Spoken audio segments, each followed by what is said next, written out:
हम बात कर रहे थे, आवाज आ रही है? आ रही है सर। यस सर आ रही है। ओके। अच्छा देखो, तीनों स्टेट्स ऑफ मैटर जो हैं, सॉलिड लिक्विड गैस, इनकी प्रॉपर्टीज, इनकी कैरेक्टरिस्टिक्स, यानी इनको हम डिटेल में पढ़ रहे हैं, तो इनसे जुड़ी छोटी छोटी सी बातें आएंगी। एक बात है जो मैं चाहूंगा कि आप में से कोई जवाब दे दे, क्योंकि माशाल्लाह से तुम लोग पिछले साल फिजिक्स तो पढ़कर आए हो और सर अली से पढ़कर आए हो, तो माशाल्लाह वैसे भी बड़ी बेहतरीन पढ़ाते हैं, और जब वो पढ़ा रहे होते हैं तो उनके बराबर में मुझे पढ़ाना मुश्किल हो जाता है किसी बराबर के कमरे में। तो जरा बताओ क्या होता है भाई latent heat of fusion? Sir latent heat of fusion वो अमाउंट होती है जो हम लोग टेम्परेचर को राइज करने के लिए नहीं यूज करते, बल्कि उसकी स्टेट चेंज यूज करने के लिए करते हैं, सॉलिड से लिक्विड। लिक्विड से। Very good. Yes sir. In short, heat require to change state. to change state from from solid to liquid या फिर वो भी solid to liquid। ठीक है, सॉलिड से लिक्विड पे जाने के लिए जो हीट आपको चाहिए होती है वो लेटेंट हीट ऑफ फ्यूजन कहलाती है। सही है, यानी ये तो आपको पता है, तो इसमें मुझे शायद कुछ समझाने की जरूरत नहीं है। अगर किसी को है जरूरत तो वो मुझे बता सकते हैं। No sir. No sir. No sir. Okay, तो लेटेंट हीट ऑफ फ्यूजन ये हो गई। अच्छा, अब जो बात है दूसरी वो है मेल्टिंग पॉइंट।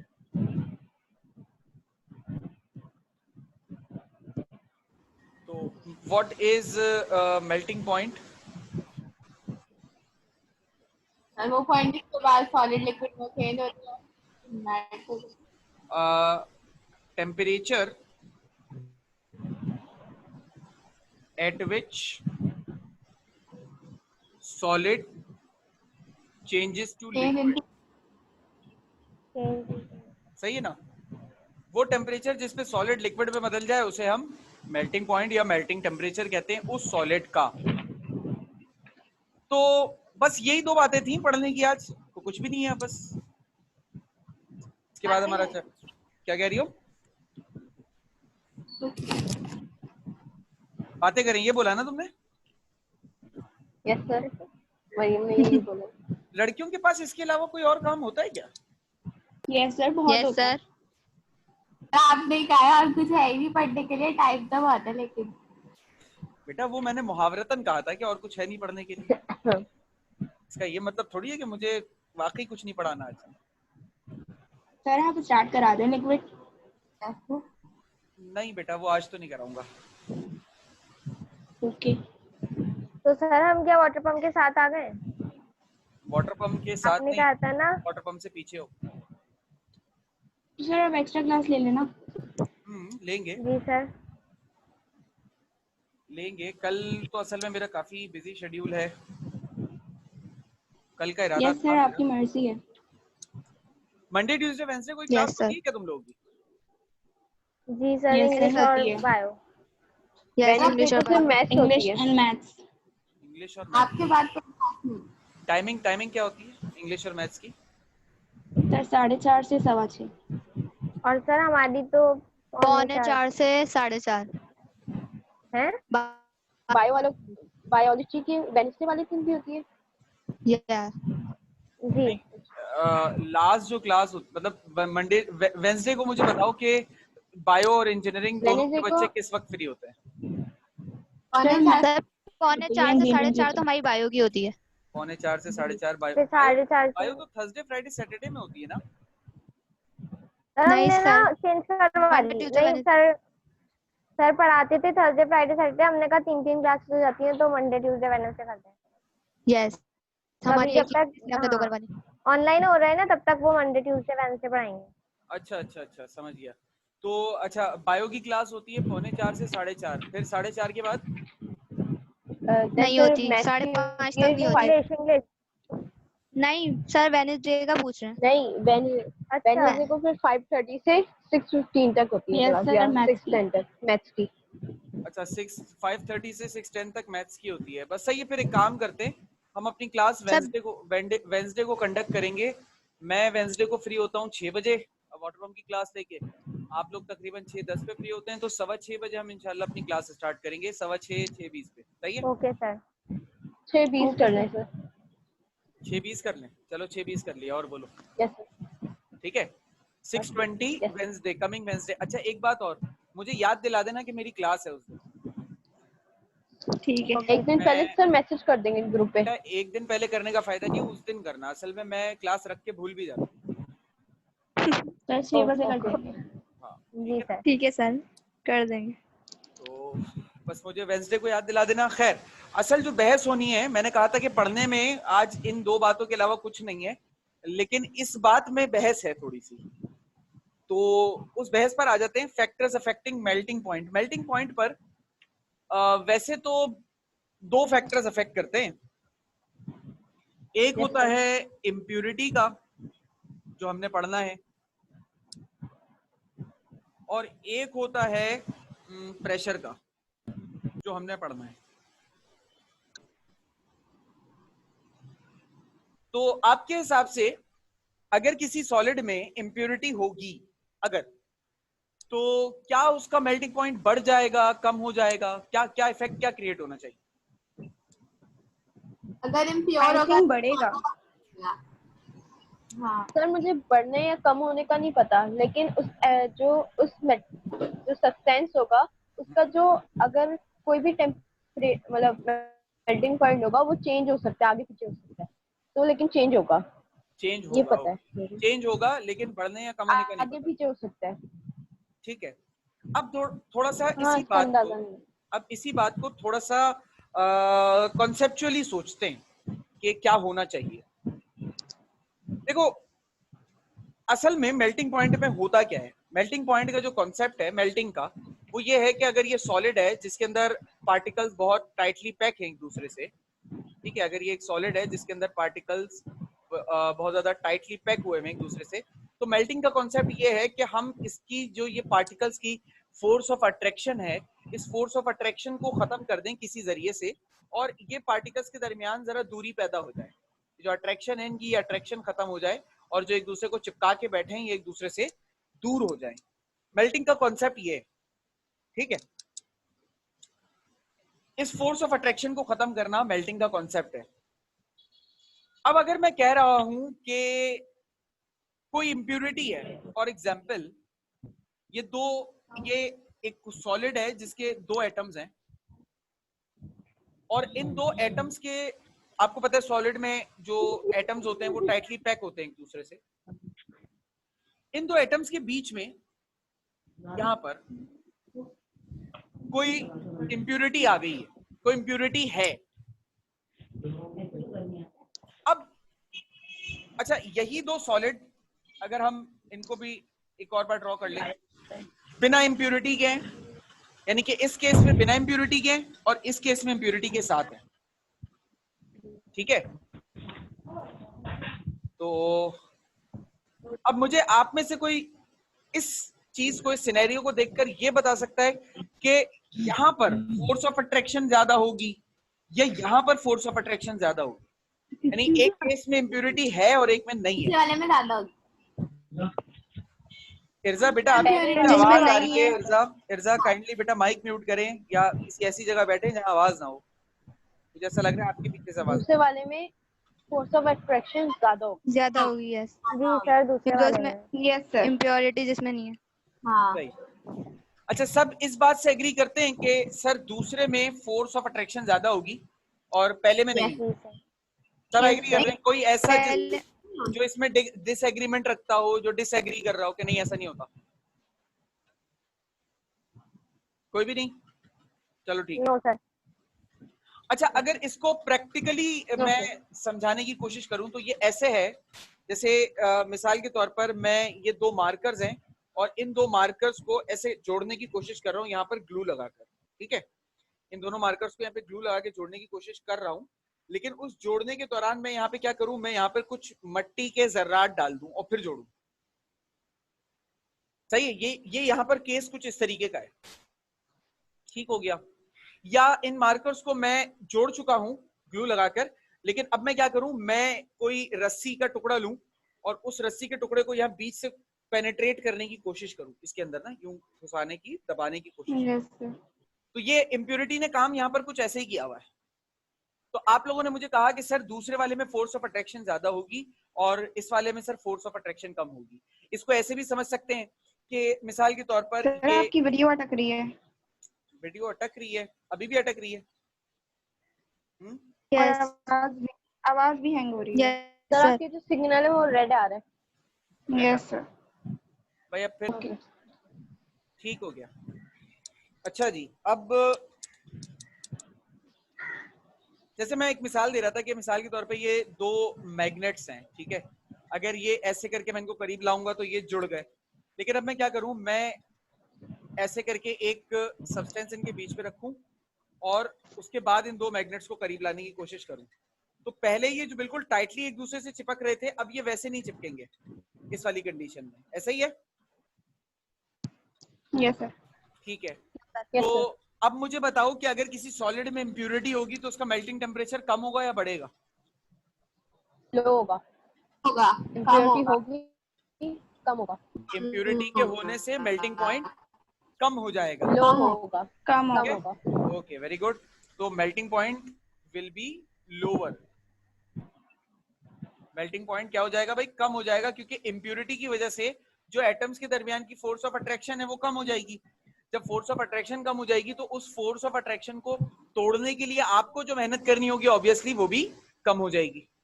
तो जब वो कम हो जाएगी तो अल्टीमेटली मेल्टिंग पॉइंट भी कम हो जाएगा। सही है सर जी? टेम्परेचर कम लगेगा ना, मतलब?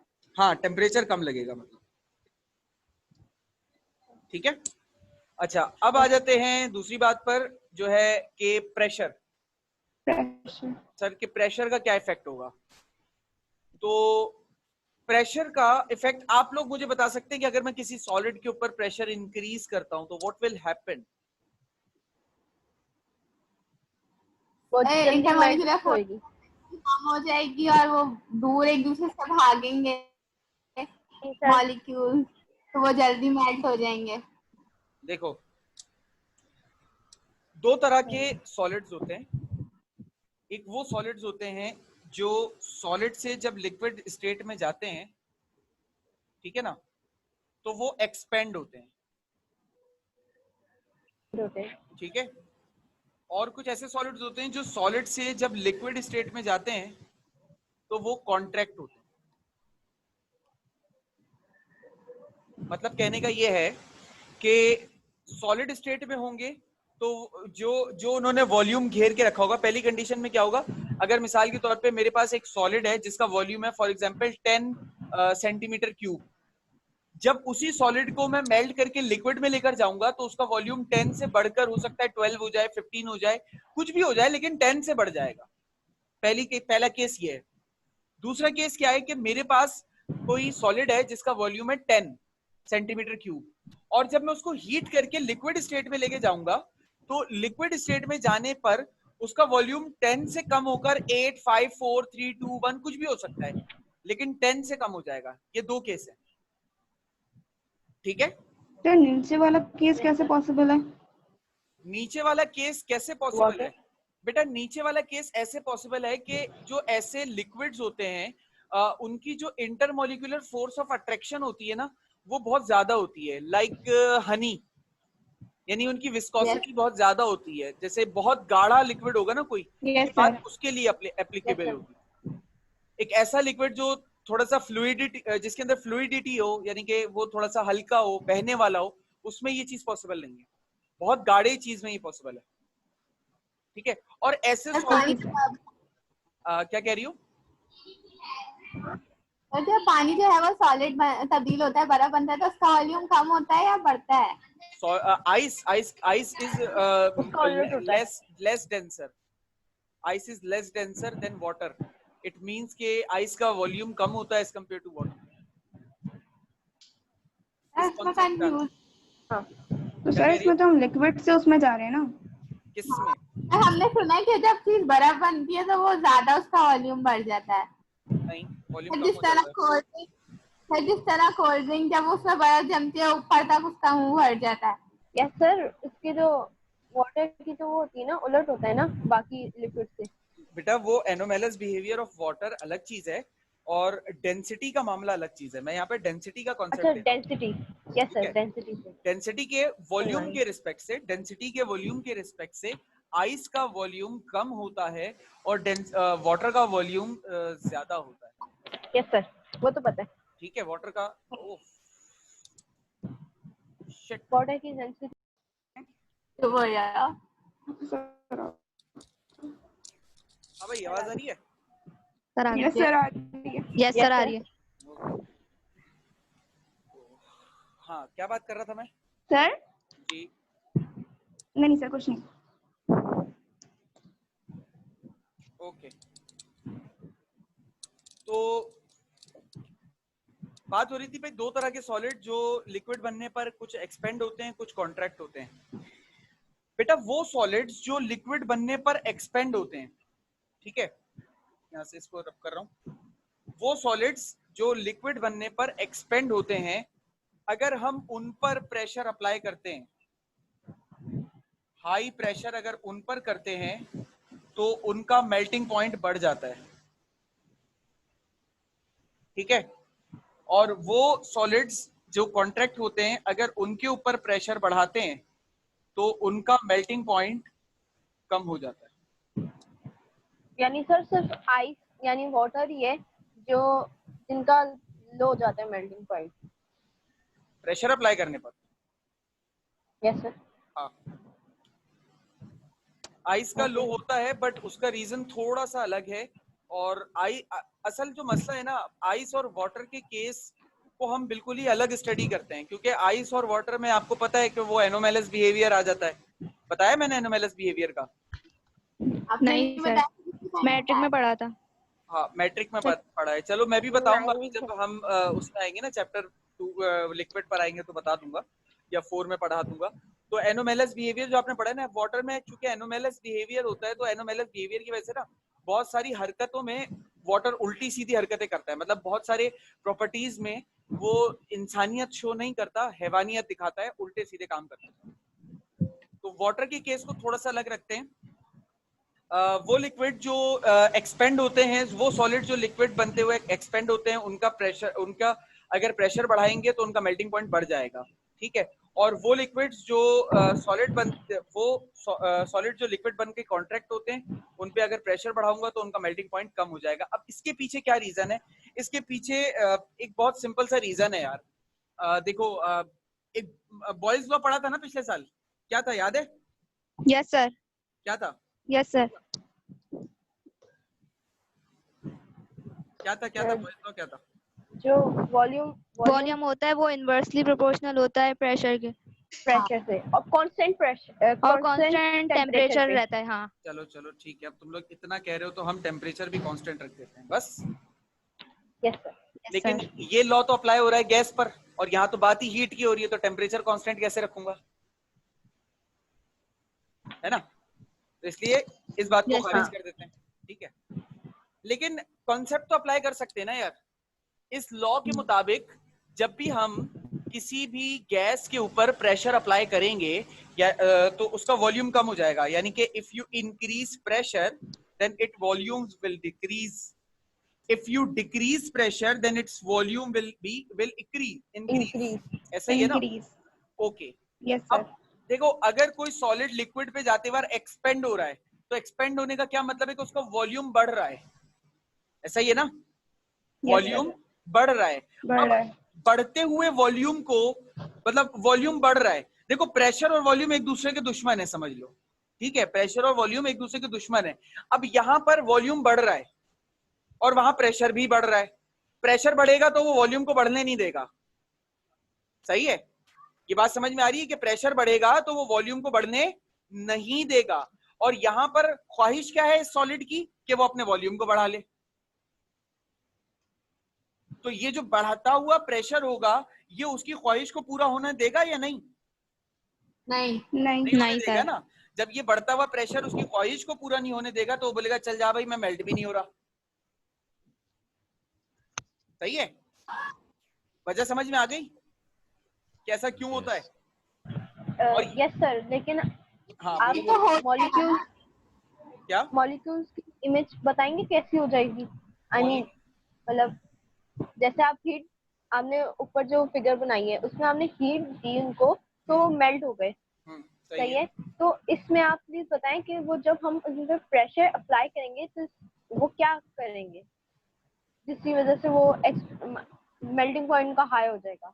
बेटा असल में मसला ये है कि आप जब प्रेशर अप्लाई करोगे ना तो इन मॉलिक्यूल्स को आप एक दूसरे से दूर जाने ही नहीं दे रहे हो।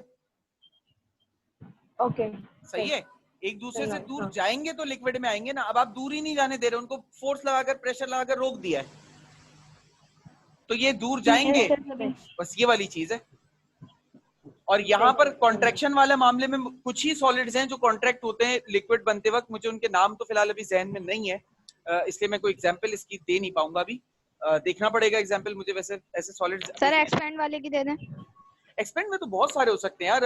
मतलब कोई मेटल है जैसे आयरन है, उसको मेल्ट करो। और कोई भी मेटल ले सकते हैं, कोई सिरामिक ले लो, सिरामिक ग्लास ले लो, जो शीशे का जो ग्लास होता है आपका, मतलब वो ग्लास ले लो, मेटल ले लो। एक्सपेंड की तो बहुत सारी मिसालें हैं, कॉन्ट्रैक्ट की अभी फिलहाल कोई जहन में नहीं। ओके, ठीक है, रीजन समझ में आ गया? Yes sir, plastic, yes sir. हाँ क्या बोल रही हो? वो जो प्लास्टिक होता है, हाँ प्लास्टिक की भी एग्जाम्पल ले सकते हैं, लेकिन थर्मोप्लास्टिक की एग्जाम्पल लेना, थर्मोसेटिंग की मत लेना। कॉन्ट्रैक्ट में या एक्सपेंड में?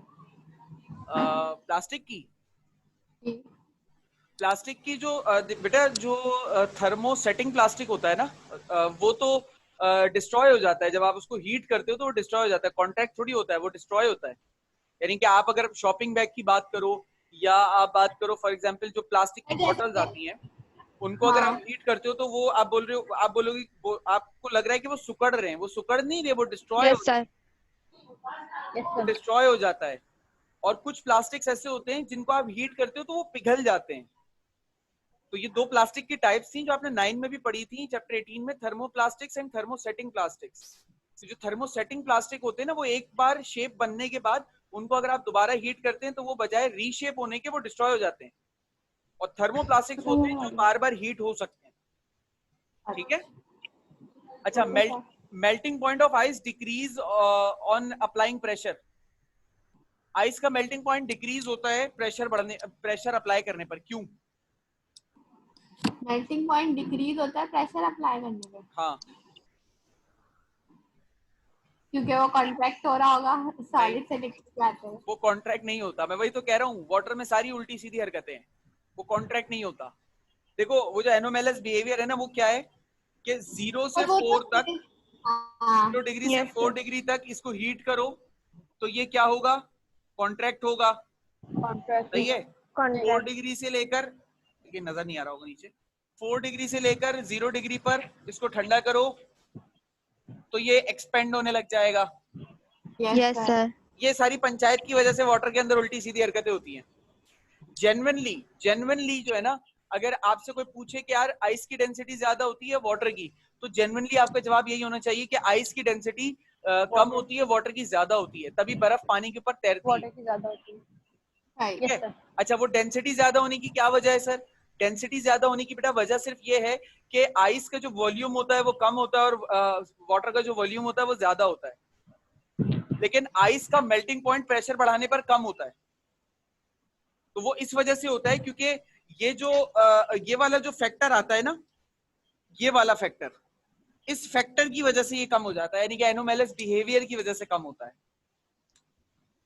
यानी कि अगर जैसे मैं आपसे कह रहा हूं कि आप पानी को बर्फ बना रहे हैं, तो आपने 4 से 0 तक पानी को ठंडा किया तो पानी एक्सपेंड होगा, लेकिन 0 के बाद जब आप उसको मजीद ठंडा करोगे ना तो वो कॉन्ट्रैक्ट ही होगा, फिर वो एक्सपेंड नहीं होगा, फिर वो कॉन्ट्रैक्ट ही होगा। यानी कि ये जो तमाशा होता है ना, ये सिर्फ इस 4 डिग्री सेंटीग्रेड के बीच का है। आज आप किसी से भी सवाल पूछ लें कि 4 डिग्री सेंटीग्रेड के बीच ही क्यों होता है, वो इसका जवाब देगा Yes, हाइड्रोजन sir. बॉन्डिंग की वजह से। सही है, वो इसका जवाब देगा कि वाटर में हाइड्रोजन बॉन्डिंग होती है इस वजह से। फिर मैं उससे एक सवाल ये पूछता हूँ कि बेटा हाइड्रोजन बॉन्डिंग क्या सिर्फ 4 डिग्री सेंटीग्रेड के बीच में होती है, 80, 90, 100, 10, 20 पर नहीं होती? तो जवाब होगा होती है। तो भाई उस वक्त ये हरकतें क्यों नहीं होती? इसका जवाब साइंस के पास आज तक नहीं है कि ये 4 डिग्री सेंटीग्रेड में ही क्यों ऐसा होता है, बाकी और जगह क्यों नहीं होता? बाकी और जगह भी होना चाहिए। मतलब हाइड्रोजन बॉन्डिंग क्या सिर्फ 4 0 से 4 तक ही पानी के अंदर पैदा होगी, उसके बाद मर जाएगी, खत्म हो जाएगी? नहीं, 4 के ऊपर भी होती है, 4 0 के नीचे भी होती है हाइड्रोजन बॉन्डिंग। तो सही है। सर डेंसिटी तो फिर डेंसिटी ऐसा आइस क्यों की होता है? ज्यादा होती है। डेंसिटी दोनों में से किस में ज्यादा वाटर है? की ज्यादा होती है। डेंसिटी वाटर की ज्यादा होती है बेटा। अच्छा, भाई आइसबर्ग्स जो होते हैं, आइसबर्ग, टाइटैनिक डूबा था, वो ऐसे करके हाथ फैला के एक बड़ी फिल्म आई थी ना, बड़ी मशहूर, टाइटैनिक। उसमें क्या Yes, हुआ sir. था? टाइटैनिक। शिप जाके एक आइसबर्ग से टकराया था। वो आइसबर्ग क्या था? बर्फ का एक बड़ा सा टुकड़ा जो पानी में तैर रहा था। जी। तो बर्फ अगर पानी पे तैर रही है तो इसका मतलब उसकी डेंसिटी कम है पानी के मुकाबले में। कम है। सिंपल है। पानी के हाँ, मुकाबले में। ठीक है, तो हर चीज को सिर्फ फिल्म देखने के लिए मत देखा करो, और वो गाना सुनने के लिए एवरी टाइम वाला उसको साइंस के अप्लाई कर लिया नहीं करो बेटा उसमें, वैसे तो पता है, कंफ्यूजन हो जाती है दोनों में। साइंस में और फिल्म में। मतलब उसको कोई नहीं, हाँ बोलो बोलो। कुछ नहीं। तो सर वाटर जो है, वाटर या आइस कह लें, वो उन सॉलिड्स या लिक्विड में से है जो सॉलिड से लिक्विड के उसमें कॉन्ट्रैक्ट करते हैं, उनका हाँ, मेल्टिंग पॉइंट एग्जैक्टली जिस वक्त फेस चेंज हो रहा होता है ना, फेस तो इस टेम्परेचर पे चेंज होता है, एग्जैक्टली जिस वक्त फेस चेंज हो रहा होता है उस वक्त ये कॉन्ट्रैक्शन शो करता है, इस वजह से वो इस वाली हरकत में आ जाता है। फेस चेंज तो Yes, 0 sir. डिग्री सेंटीग्रेड पर होता है ना, तो उस वक्त सही है। कॉन्ट्रैक्शन का अमल शुरू हो जाता है। तो जैसे ही प्रेशर बढ़ाते हैं तो मेल्टिंग पॉइंट कम हो जाता है। यानी कम होने का मतलब है वो 0 डिग्री सेंटीग्रेड की जगह पर -1 -2 पर हो जाएगा। ठीक है, बात समझ में आ गई बेटा? सर क्या बोला? जैसे माइनस माइनस -1 या में -2 पर जाना भी मेल्ट हो जाएगा। शुरू हो जाएगा तो कम होगा। बेटा मरियम तुम्हारी यानी आवाज जल्दी बिल्कुल मेल्ट कट हो कट के जाएगा। मेरे पास पहुंची है 25 टुकड़ों में। मतलब जब माइनस में जाना शुरू होगा तो मेल्टिंग पॉइंट कम हो जाएगा। हाँ तो बेटा कम होने का मतलब यही है ना कि कम होगा तो 0 से नीचे ही जाएगी ना वैल्यू। ठीक है सही, सर ठीक है। जी बेटा बोलें। सर मेरे ये समझ नहीं आया, कॉन्ट्रैक्ट में जब आप प्रेशर को हाई कर रहे हैं तो मेल्टिंग पॉइंट कम क्यों हो रहा है? उसकी वजह ये कि प्रेशर बढ़ाने से, कॉन्ट्रैक्शन का मतलब क्या है? वॉल्यूम का कम हो जाना। देखो उसके लिए आपको वॉल्यूम को समझना जरूरी है। वॉल्यूम बढ़ता कब है? जब पार्टिकल्स एक दूसरे से दूर दूर हो जाए। और वॉल्यूम कम कब होता है? जब पार्टिकल्स एक दूसरे के करीब करीब आ जाए। वॉल्यूम का कॉन्सेप्ट समझ में आ गया? Yes sir. ठीक है, अब सॉलिड से लिक्विड में जाते हुए वॉल्यूम कम हो रहा है, यानी कि पार्टिकल्स मजीद एक दूसरे के करीब आ रहे हैं। तो प्रेशर बढ़ाकर आप क्या कर रहे हो? प्रेशर बढ़ाकर पार्टिकल्स को और ज्यादा मदद दे रहे हो ना करीब आने की। अब समझ में आई बात? Yes sir. ठीक है, अच्छा बेटा और कोई सवाल है जल्दी से, क्योंकि आखिरी 1 मिनट भी नहीं रह गया, अब तो 2-3 सेकंड रह गए।